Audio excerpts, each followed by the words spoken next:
ఒక జాతకంలో ఎన్ని రాజయోగాలు ఉన్నప్పటికీ పూర్వపుణ్య స్థానమైన 5వ స్థానంలో సూర్యుడో శనో రాహువో ఉంటే, లేదంటే ఆ గ్రహాల దృష్టి ఉంటే ఆ యోగాలు ఏవీ వర్కౌట్ కావు.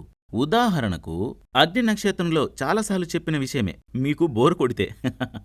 అగ్ని నక్షత్రంలో ఆకాశంలో సూర్యుడు భయంకరంగా ఉంటాడు కదా. అగ్ని నక్షత్రంలో వేసవిలో అప్పుడు ఆ వేడి ఎండ మనకి రావాలి.